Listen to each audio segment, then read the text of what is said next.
예수님에 대해서 왜라는 질문을 한번 던지겠습니다. 예수님은 왜 인간의 몸을 입고 이 땅에 오셨을까? 아주 중요한 질문입니다. 이 질문에 대한 대답은 예수님께서 친히 하셨습니다. 말씀을 보시면 마가복음에서는 섬기러 오셨다 그렇게 말씀하고 있습니다. 누가복음에서는 잃어버린 자를 찾아 구원하러 오셨다 그렇게 말씀합니다. 요한복음에서는 생명을 얻게 하기 위해서 오셨다 그렇게 말씀합니다. 여기서 예수님께서 직접 하신 말씀입니다. 같은 의미지만 그 복음서마다 다르게 말씀하고 있는 것입니다. 우리가 이 예수님의 대답을 통해 알 수 있는 것은 예수님은 당신 자신을 위해 오시지 않았다는 것입니다. 당신 자신의 영광과 이익이나 어떤 만족을 위해 오시지 않고 누군가의 유익을 위해서 오셨다는 것입니다. 섬김을 받아야 될 사람들, 또 구원해야 될 사람들, 또 생명이 필요한 사람들을 위해서 예수님께서 이 땅에 오셨다는 것입니다. 예수님 자신을 위해서 오신 것이 아니라 섬김을 받아야 되고 구원을 받고 생명이 필요한 사람들을 위해서 오셨다는 것입니다. 그럼 이 땅에 오셔서 예수님은 어떤 방법으로 섬기셨습니까? 자기 목숨을 많은 사람의 대속물로 내놓았습니다. 예수님은 사람들을 어떻게 구원하셨습니까? 십자가에 달려 죽으심으로 구원하셨습니다. 예수님은 사람들에게 생명을 어떻게 주셨습니까? 당신 생명을 내놓으심을 통해서 생명을 주셨습니다. 다시 물으면 예수님은 왜 인간의 몸을 입고 이 땅에 오셨을까? 우리가 종합적으로 이야기하면 한 문장입니다. 죽으러 오셨습니다. 죽으러 오셨습니다. 성탄절은 우리 같이 구원이 필요하고 생명이 필요한 사람들에게는 정말 기쁜 날입니다. 근데 우리가 한편 예수님의 입장에서 생각하면 예수님께는 잔인한 날 아닙니까? 이 땅에 죽으러 오셨으니까요. 실질적으로 모진 고통, 인간이 당할 수 있는 최악의 고통을 다 당하시고 죽으셨습니다. 우리에게는 기쁜 날인데 예수님의 입장에서 보면 정말 잔인한 날이라고 그렇게 생각할 수도 있는 것입니다. 그러나 우리가 이 성탄을 맞으면서 고난과 부활을 생각하고 그 다음에 재림까지 생각하면 예수님을 전체적으로 통전적으로 보게 되면 잔인한 날이라고 이야기할 수 없는 것입니다. 예수님께서 이 날에 자원해서 자발적으로 주춤거리지 않고 머뭇거리지 않고 오신 것입니다. 하늘 보좌를 아낌없이 버리시고 이 낮고 낮은 땅에 그냥 자원해서 내려오신 것입니다. 사랑하는 마음을 가지시고 인간들을 구원해야겠다는 의지를 가지시고 생명을 버리시겠다는 각오를 가지고 예수님께서 오신 것입니다. 그런 의미에서 예수님의 우리가 볼 때 잔인한 날이랄 거라는 하나의 가능성도 있지만 예수님 입장에서는 감격스러운 날입니다. 하나님의 사랑을 이 땅에 가지고 오신 날이고요. 하나님의 생명을 이 땅에 가지고 오신 날이고 또한 죄로 인해 죽을 수밖에 없는 천하보다 귀한 생명들에게 구원을 시작하게 하신 날이기 때문에 예수님 진짜 입장에서는 예수님 너무 감격스러운 날입니다. 그토록 사랑하는 죄인들의 구원을 시작하는 이 날, 당신께서는 모든 걸 버리시고 이 땅에 죽으러 오셨지만 그럼에도 불구하고 예수님에게는 감격스러운 날이고 값진 날이고 의미 있는 날이 되는 것입니다. 그러면 예수님께서 이 땅에 죽으러 오셨는데 누구를 위해서 죽으러 오셨는가? 오늘 우리가 본문 같이 읽었던 말씀 중에 6절 말씀이죠. 우리가 아직 연약할 때에 기약대로 그리스도께서 경건하지 않은 자를 위해 죽으셨도다. 연약한 자를 위해서 죽으러 오셨습니다. 그리고 죽으셨습니다. 이 연약한 자는 능력이 없는 자입니다. 스스로 죄의 문제를 해결하고 구원받을 능력이 없는 자가 연약한 자입니다. 8절 말씀입니다. 우리가 아직 죄인 되었을 때에 그리스도께서 우리를 위하여 죽으심으로, 자격 없는 자를 위해서 죽으러 오셨습니다. 그리고 죽으셨습니다. 자격 없는 자는 죄를 해결하지 못하니까 하나님께 나아갈 수가 없는 것입니다. 하나님 앞에 나아가려면 죄의 문제를 해결해야 나갈 수 있는데 죄의 문제를 해결하지 못하니까 자격 미달인 것입니다. 하나님께 나아가지 못하는 자격 미달의 그 사람들의 죄의 문제를 해결하기 위해서 하나님께서, 예수님께서 죽으러 오신 것입니다. 비참한 인생들을 살리려고 그렇게 오신 것입니다. 우리가 우리 자신을 얼마든지 진단해 볼 수 있습니까? 우리가 스스로 구원할 능력을 가지고 있었습니까? 우리가 하나님 앞에 나아갈 만한 자격을 가지고 있었습니까? 능력 없고 자격 없는 그 인생인데 예수님께서 정말 이 땅에 누구를 위해 죽으러 오셨냐면 능력 없고 자격 없는 자들을 위해서 죽으러 오셨다는 것입니다. 그 능력 없고 자격 없는 자가 누구냐면 바로 우리들이고 바로 저이고 바로 여러분입니다. 우리가 죄의 구원의 문제를 스스로 해결할 수 없고 죄의 문제를 해결하지 못하기 때문에 하나님 앞에 나갈 수 없는 능력 없고 자격 없는 인생인데 예수님께서 그런 인생들, 무능하고 비참한 인생들을 위해서 이 땅에 죽으러 오셨다는 것입니다. 여기서 우리가 성탄의 의미와 성탄의 감격을 확인할 수 있는 것입니다. 8절 말씀입니다. 그리스도께서 우리를 위하여 죽으심으로 하나님께서 우리에 대한 자기의 사랑을 확증하셨느니라. 능력 없고 자격 없는 우리를 위해 예수님께서 죽으셨다는 이 사실이 감격스러운 일입니다. 근데 또 한 가지 예수님의 죽음에서 엄청난 사실을 확인할 수 있는데 그것은 바로 하나님의 사랑입니다. 하나님의 사랑입니다. 인간의 몸을 입고 이 땅에 오셔서 십자가에 죽으신 그 예수님을 바라보며 그 예수님을 믿다 보니까 그 속에는 하나님의 사랑이 있었습니다. 독생자를 아낌없이 주시는 하나님의 사랑을 발견했고 가장 귀한 당신의 목숨을 아낌없이 내어주신 예수님의 사랑을 발견하게 된 것입니다. 하나님께서, 창조주 하나님께서 나와 같은 피조물, 미물을 사랑하셨다는 사실이고요. 예수님께서 나와 같이 비참하고 무능한 그런 인간을 위해서 생명을 내주시며 죽으셨다는 이 사실이 정말 사랑으로 우리들에게 다가오는 것입니다. 그래서 이런 사랑을 확인하는 순간에 우리는 이런 고백을 할 수 있습니다. 내가 신적 사랑을 받았구나. 내가 최고의 사랑을 받고 살고 있구나. 나를 주님의 사랑이 덮고 있구나. 이것이 성탄의 감격이고 구원의 감격이고 신앙인의 삶의 감격인 것입니다. 능력 없고 자격 없는 나 같은 인생. 하나님의 엄청난 사랑이 부어졌구나. 능력 없고 자격 없는 나를 위해 예수님이 죽으심을 통해 내 인생이 하나님의 사랑 가운데 둘러싸여 있다는 것을 깨닫게 되었구나. 그러면서 우리가 성탄절에 감격하고 구원받음에 감격하고 삶의 부분 순간순간마다 감격하는 것입니다. 오래된 복음성가입니다. 예수님 날 위해 죽으셨는데요. 이번 대강절 기간 동안에는 제가 대강절과 관계된 찬양, 성탄과 관계된 찬양, 본문 이런 것들을 한 번도 안 봤습니다. 이번 성탄절은 예수님의 죽으심, 구속 거기에 집중해서 그렇게 계속 말씀과 찬양을 이렇게 불러왔습니다.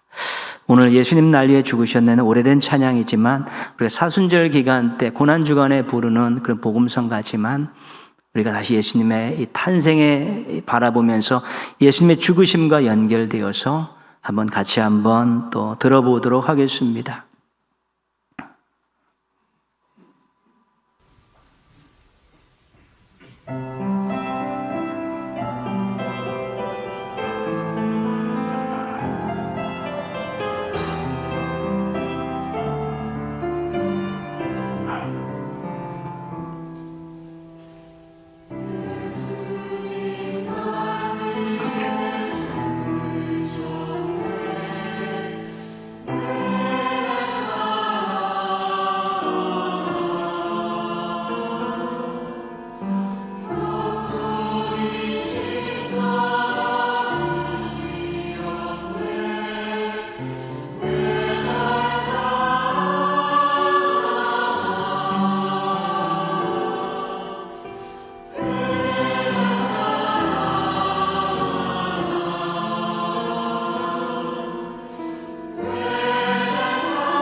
예수님의 죽으심에서 사랑을 이제 발견한 것이죠. 그리고 우리가 다른 가사는 생각 안 나는데 왜 날 사랑하나는 생각납니다. 이것은 질문이 아닙니다. 감격적인 고백입니다. 능력 없고 자격 없는 나를 이렇게 사랑해 주십니까? 제가 이런 큰 사랑을 받을 만한 자격이 있습니까? 라는 이 감격적인 고백인 것이지 질문이 아닌 것입니다. 이런 감격적인 고백이 있으면 예수님이 좋은 걸 어떡합니까? 라는 찬양도 고백도 자연스럽게 따라 나오게 되어 있습니다. 예수님의 오심, 예수님의 죽으심에서 하나님의 크신 사랑, 예수님의 희생적인 사랑 발견하시고 잃어버렸던 감격들 찾으시고 또 주님을 더 사랑하며 사시기를 주님의 이름으로 부탁드리겠습니다. 선물은 좋은 것입니다. 받으면 기분 좋죠. 그 속에 그 사람 주는 사람의 마음이 담겨 있기 때문입니다. 또 그 선물을 보면서 그 선물을 사용하면서 그 사람의 마음을 계속해서 읽게 되고 알게 되고 또 느끼게 되면 선물이라는 것은 받을 때도 좋지만 계속 보고 또 사용할 때도 우리에게 큰 기쁨을 주는 것입니다. 오늘 말씀 9절에서 11절은 예수님의 죽으심이 우리에게 어떤 선물을 주셨는가에 대해서 말씀해 주고 있습니다. 9절 10절 먼저 보시면 그의 피로 그로 그 아들의 죽으심으로 모두가 다 예수님의 죽으심, 예수님과 관계된 것이죠.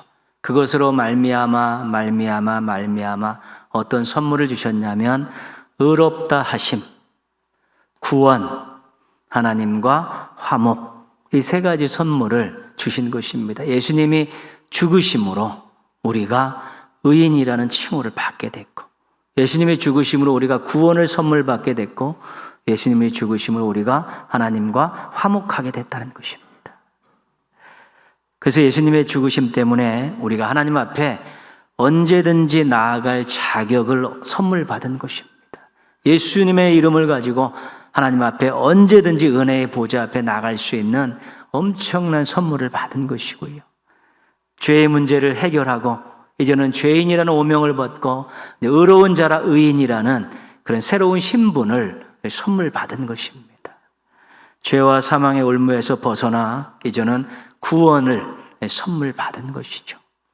에베소서 2장 8절은 이 부분을 이렇게 아주 압축적으로 요약하고 있습니다.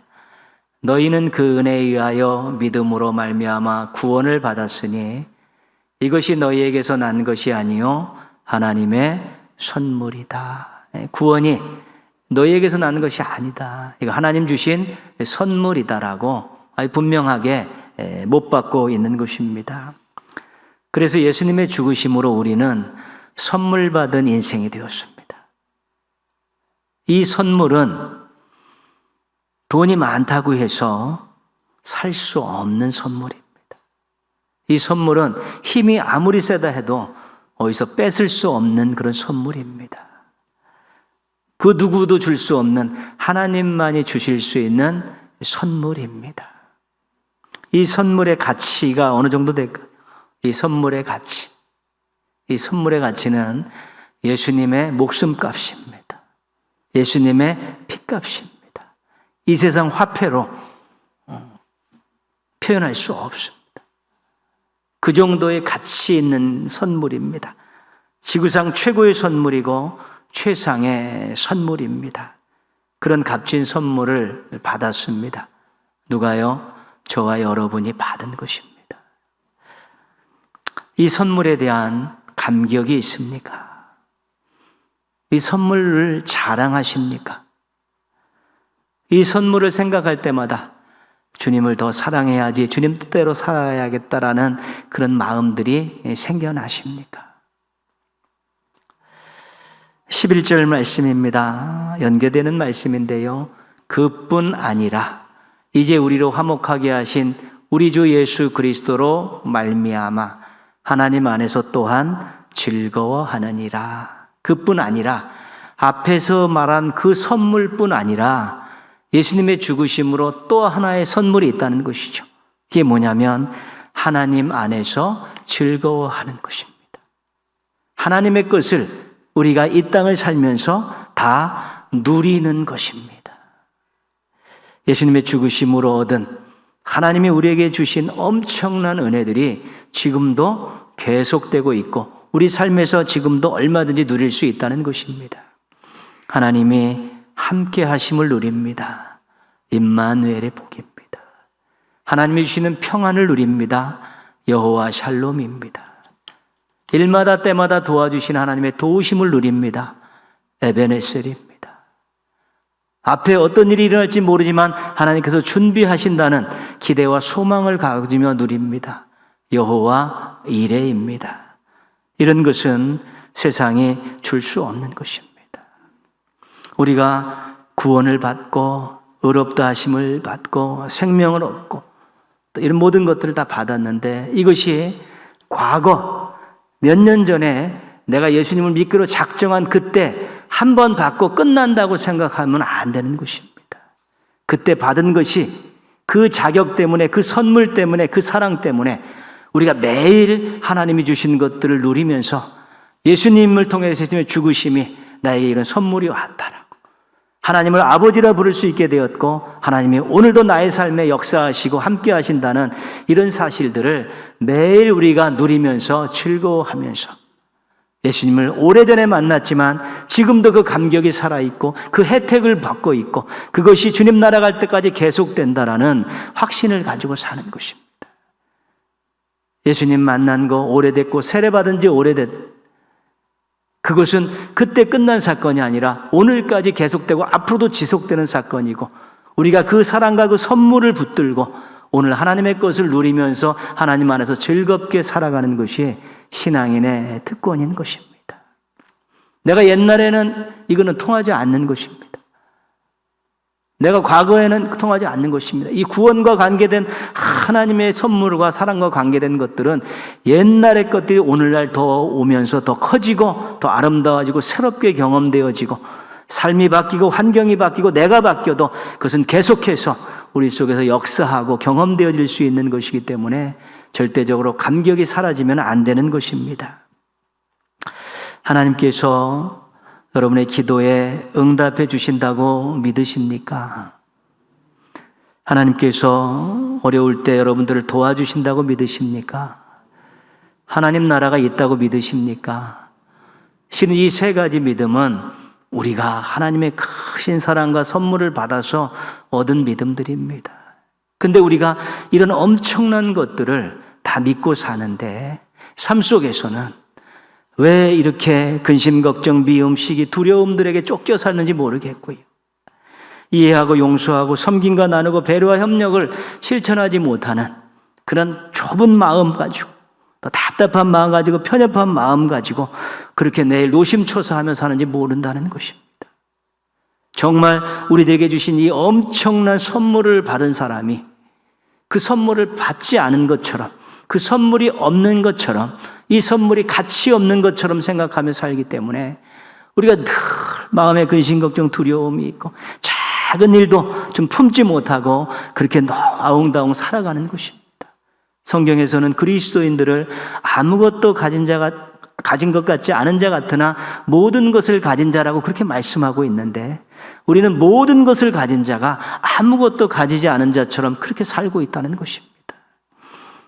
예수님의 오심, 죽으심에서 선물을 발견하시고 정말 감격하시고 좀 넓은 마음을 가지고 따뜻한 마음을 가지고 또 아름다운 모습으로 사시기를 바랍니다. 두 가지를 말씀드렸습니다. 우리가 예수님의 죽으심으로 우리가 놀라운 우리 하나님의 사랑을 확인했고요. 예수님의 죽으심으로 우리가 값진 선물을 받았다는 것을 확인했습니다. 우리가 이쪽에 우리 주님의 사랑, 이쪽에 주님 주신 선물, 이 두 가지를 갖고 사는 사람들이죠.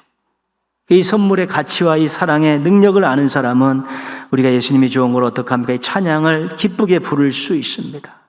더불어서 우리가 조금 더 넓은 마음을 가지고 좀 더 여유 있게, 좀 더 따뜻한 마음을 가지고 손길을 가지고 살아갈 수 있는 것입니다. 세상이 얼마나 각박한지, 코로나 오면서 더 각박해져서 모두가 다 이기적으로 살고 자기 것 빼앗기지 않으라고 무언가 챙기려고 그렇게 다 살고 있고, 조금만 침해되는 일이 있으면 난리를 치고 끊임없는 다툼과 끊임없는 경쟁들이 이어지는 이 세상 속에 살고 있는데 우리도 그 속에 던져진 것이지요. 그러나 우리가 우리 하나님께서 우리 끝없이 사랑하시는 사랑을 받고 있고 하나님 주신 인생 최고의 선물들을 가지고 있는데 우리 조금 더 다르게 여유 있게 넓게 따뜻하게 살아가야 될 필요가 있는 것이죠.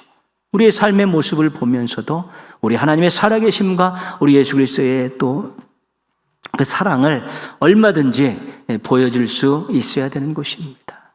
좀 더 귀한 사랑을 받고 지금도 받고 계시고 우리가 귀한 선물을 받고 그 선물의 혜택을 누리며 살고 있는데 좀 더 예수님처럼 좀 넓은 마음과 따뜻한 마음을 가지고 그렇게 좀 사셨으면 좋겠습니다. 각박하게 아웅다웅하고 서로 막 이해하지 못하고 용서하지 못하고 배려하지 못하고 그렇게 작은 것 가지고 책잡지 않고 좀 넓게 좀 품고 그렇게 살아가는 그런 넉넉한 예수 그리스도의 마음을 품는 모습들을 우리가 가질 수 있어야 되는 것입니다.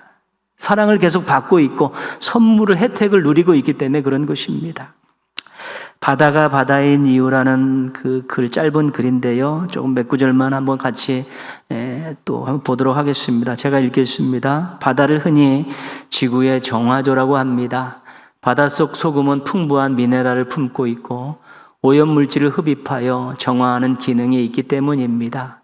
그래서 육지에서 흘러들어온 온갖 더러운 쓰레기와 오물을 바다는 흡수하고 정화해 다시 깨끗한 해수로 돌려줍니다. 주변을 보면 바다와 같은 마음으로 사람들을 품어주고 위로해주는 사람이 있습니다.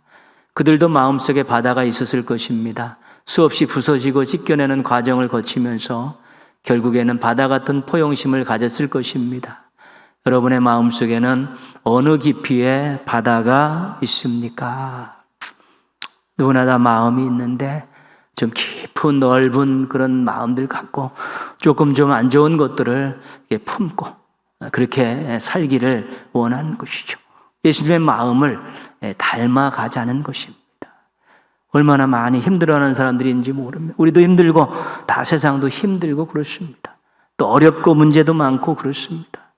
그럼에도 불구하고 우리가 귀한 사랑과 선물을 받고 사는 사람으로서 좀 넓은 마음을 가지고 배려하고 품고 보듬어주는 이런 모습들이 또 사람들에게 힘을 실어주고 주의 사랑을 전하는 좋은 계기가 될 수 있기 때문에 그렇습니다.